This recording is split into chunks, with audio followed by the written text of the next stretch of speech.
कुंभ राशि वालों के लिए कैसा रहेगा आने वाला साल 2026? क्या चमत्कार करेगा? किस प्रकार के स्थिति में बदलाव लाएगा? कैसे आपके जीवन को बदल कर रख देगा? आज इस वीडियो में इसी विषय पे चर्चा करने जा रहा हूं। इस वीडियो में चार ग्रहों की प्रधानता रहेगी, राहु, केतु, शनि और देवगुरु। देवी और सज्जनों, टोटल 9 ग्रह होते हैं। 9 ग्रह को मिलाकर के आपके ऊपर में 100% परिणाम लागू होता है, लेकिन 9 में से मैं 4 पर में ही चर्चा करने जा रहा हूं। बाकी 5 का महत्व तो वार्षिक राशिफल में बहुत कम अथवा ना के बराबर है। ऐसा नहीं है कि प्रभाव नहीं पड़ता, उनका भी प्रभाव पड़ता है, लेकिन कम प्रभाव पड़ता है और इन 4 ग्रहों का प्रभाव थोड़ा विशेष है। कैसे इस वर्ष में आपकी जिंदगी बदल जाएगी, उसी विषय पर मैं चर्चा करने जा रहा हूं। देवी और सज्जनों, सबसे पहले बोर्ड पर में हमें लिखना होगा कुंभ राशि 2026। इसमें 4 ग्रहों की चर्चा है। कौन कौन से? तो राहु, केतु, शनि और गुरु, देव। ये 4 ग्रह मिलकर के आपको प्रभावित करेंगे, अच्छा या बुरा रिजल्ट आपको प्रदान करेंगे। देवी और सज्जनों, ये जो राहु है ये माया है, ये जो केतु है ये मोक्ष है, आध्यात्म है, ये जो शनि है वो कर्म फल है, और ये जो गुरु है ये ज्ञान है। ये सब मिलकर के किस प्रकार से आपके ऊपर में प्रभाव डालेंगे, आइए जानते हैं। इसके लिए हमें बनाना होगा एक गोचर कुंडली कुंभ राशि वालों के लिए, जो सामने में आपके मैं बना रहा हूं। आप बड़ा देखें, प्रैक्टिकल तरीके से वीडियो को देखा करें, अच्छा रहेगा। ये गोचर कुंडली बन गई, इसको कुंभ राशि का बनाना है तो हमें इसमें 11, 12, 1, 2, 3, 4, 5, 6, 7, 8, 9 और 10। कुंभ का मतलब ज्योतिष में 11 होता है।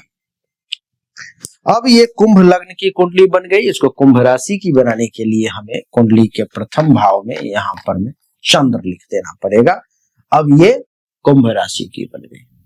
हमने कहा कि राहु माया कहां बैठा हुआ है, तो आपके मस्तक पर में प्रथम भाव में इस कुंडली में राहु बैठा हुआ है, और केतु आपके 7म भाव में जीवन साथी के घर में आपके प्राइवेट पार्ट्स पर में केतु बैठा हुआ है।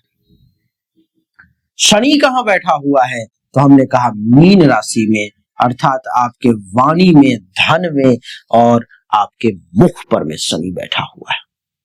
हमने कहा गुरु ज्ञान कहां बैठा हुआ है, तो भाई ज्ञान बैठा हुआ है 5म भाव में, आपके संतान के घर में, विद्या बुद्धि के घर में। इसके बाद 2 जून के बाद देव गुरु आ जाएंगे कुंडली के 6ठे भाव में, कर्क राशि में उच्च के हो जाएंगे। क्या होगा इसका प्रभाव, इसको समझने का हम लोग प्रयास करेंगे। देवी और सज्जनों, ये ग्रह जो है आपके ऊपर में 24 घंटा चलते रहते हैं। इसको विज्ञान भी मानता है, कहता है कि ज्योतिष एक विज्ञान है। जिसके सबसे पहला प्रभाव आपके ऊपर में शिक्षा और बुद्धि पर में क्या प्रभाव पड़ेगा, 5म भाव को लेकर के। साल के पहले भाग में बृहस्पति 5म भाव में रह करके विद्यार्थियों और बुद्धिजीवियों के लिए वरदान साबित होंगे। अध्ययन में गहराई आएगी, नए विषयों में रुचि जागृत होगी, प्रतियोगी परीक्षा में सफलता के भी संकेत आपको मिलेंगे। संतान से सुख मिलेगा आपको, उनके द्वारा गर्व की अनुभूति जो है आपको प्राप्त होगी। रचनात्मक कार्यों जैसे लेखन, संगीत, अभिनय, शिक्षा में नए अवसर आपको प्राप्त होंगे। 2 जून के बाद जब गुरु छठे भाव में आ जाएंगे तो क्या होगा? अध्ययन के प्रति जागरूकता पैदा होगी, लेकिन एकाग्रता में कमी आ जाएगी। मन तो होगा पढ़ने का, लेकिन पढ़ नहीं पाओगे, प्रतिस्पर्धा बढ़ेगी, इसलिए दृढ़ परिश्रम आवश्यक रहेगा। कैरियर और नौकरी की अगर बात करूं तो शनि का द्वितीय भाव में रहना वित्तीय स्थिरता का संकेत देगा, परंतु धीरे धीरे प्रगति जो है सो होगी। कार्य क्षेत्र में अनुशासन देखने को मिलेगा, जिम्मेदारी और स्थिरता भी बढ़ती हुई प्रतीत होगी। लेकिन 2 जून के बाद जब देवगुरु कुंडली के छठे भाव में आ जाएंगे, तब आपका स्वास्थ्य और कार्य दोनों में प्रतियोगिता ज्यादा बढ़ जाएगी कि हेल्थ को बेहतर रखा जाए या काम को ज्यादा प्रायोरिटी दिया जाए, इस बात का आप निर्णय नहीं कर पाएंगे। विरोधी सक्रिय होंगे, परंतु गुरु की उच्च स्थिति के कारण अंततः विजय आपकी होगी। सरकारी या सेवा क्षेत्र में प्रमोशन के योग बनेंगे। धन और आर्थिक स्थिति की अगर बात करूं तो शनि का द्वितीय भाव में रहना धन संचय के लिए उत्तम संकेत है। धीरे धीरे ही सही, लेकिन स्थिर आय की प्राप्ति हो। गुरु द्वितीय और लाभ भाव के स्वामी के रूप में शुभ दृष्टि देंगे, जिससे लाभ के स्रोत आपके लिए खुलेंगे। 2 जून के बाद कुछ खर्चा विशेष बढ़ सकता है, उस पर ध्यान देना होगा। वो खर्चा किस चीज में होगा? आपके परिवार में और स्वास्थ्य में। निवेश सोच समझ कर करें, खास करके जून से दिसंबर के बीच में तो अच्छा रहेगा। दाम्पत्य जीवन और संबंध की अगर बात करूं तो केतु सप्तम भाव में होने से दाम्पत्य संबंधों में दूरी या भावनात्मक अलगाव आ सकता है। राहु प्रथम भाव में होने से स्व केंद्रित विचार जो है सो बढ़ सकते हैं, जिससे रिश्तों में तनाव संभव है। सलाह की बात करूं तो संवाद और संयम रखें। विवाहित जीवन में समझदारी ही आपकी कुंजी है, इस बात को मान लें। अविवाहित जातकों के लिए विवाह प्रस्ताव में कुछ भ्रम या विलंब संभव। पारिवारिक और सामाजिक जीवन की बात करूं तो परिवार के प्रति जिम्मेदारी बढ़ेगी आपकी। शनि द्वितीय भाव में होने से घर के वरिष्ठ सदस्यों की सेहत पर ध्यान देना आवश्यक होगा। पारिवारिक निर्णय सोच समझ कर लें, किसी विवाद में ना पड़े, निष्पक्ष रहे। स्वास्थ्य की बात करूं तो राहु के प्रभाव से कुछ समस्याओं का सामना करना पड़ सकता है, जैसे कभी कभी मानसिक बेचैनी, थकान या भ्रम की स्थिति सामने आ सकती है। 2 जून के बाद जब बृहस्पति का छठे भाव में जाना होगा तो स्वास्थ्य के प्रति सावधानी की आवश्यकता बढ़ जाएगी। विशेष रूप से पाचन, ब्लड प्रेशर, लीवर और तनाव से जुड़ी समस्याएं आपको परेशान करेंगी। नियमित योग, ध्यान और दिनचर्या आपको मजबूत बनाना पड़ेगा, तभी जाकर के जो है आप इस समस्या से बाहर निकल पाएंगे। लाभ, सौभाग्य और विदेश योग की अगर बात करूं तो बृहस्पति लाभ भाव के स्वामी है, इसलिए वर्ष के आरंभ में और वर्ष के अंत में विदेश से संपर्क, व्यापार में विस्तार और सम्मान प्राप्ति के भी योग आपके लिए बन रहे हैं। गुरु की दृष्टि से भाग्य धीरे धीरे खुलता जाएगा। जून के बाद बाधाओं के बीच में सफलता जरूर मिलेगी। सारांश की अगर मैं बात करूं, ओवरऑल क्या परिणाम मिलेगा, तो मैं ये कहूंगा कि शिक्षा के क्षेत्र में बहुत बड़ी सफलता मिलेगी। कैरियर में धीरे धीरे ही सही, लेकिन अस्थायी वृद्धि होगा, प्रमोशन संभव। धन स्थिर रहेंगे, पर सावधानी जरूरी है। निवेश सोच समझ कर करें। विवाहित जीवन में मिश्रित परिणाम रहेंगे, स्वास्थ्य सामान्य रहेगा। कुछ सावधानी की अगर मैं बात करूं तो गुस्से पर काबू रखें, दिमाग को गलत दिशा में जाने से बचाएं तो अच्छा रहेगा। वर्ष 2026 आपके लिए संघर्ष और सिद्धि दोनों का संगम रहेगा। जहां राहु और शनि धैर्य की परीक्षा लेंगे, वहीं गुरु, वो भी उच्च के गुरु, जून के बाद हर कठिनाई को समाप्त कर देंगे। आपके परिश्रम का प्रतिफल निश्चित तौर पर मिलेगा। बस निराश ना हो और संयम बनाए रखें। देवगुरु बृहस्पति आपका उद्धार कर देंगे।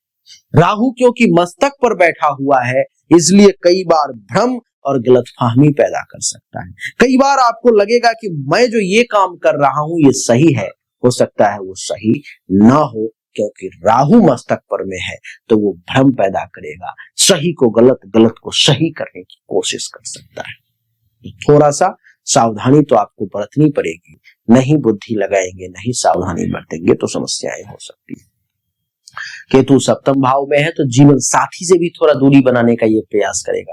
किसी बात को लेकर के जीवन साथी से तकलीफ हो सकता है, मोह भंग हो सकता है, ऐसा लग सकता है बेकार है, दूरी बना लो, अलग अलग रहो, ये मेरी बात नहीं सुनती या ये मेरी बात नहीं सुनती, ऐसे भाव मन में आ सकते हैं, तो उससे बचने का प्रयास करना पड़ेगा।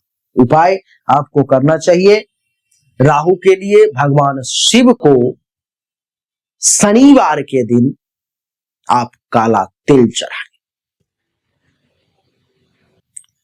काली वस्त्र चढ़ाएं, मन में ये संकल्प लें, उनसे प्रार्थना करें कि ये जो मैंने आपको चढ़ाया है ये राहु के निगेटिव प्रभाव से हमारी रक्षा करे।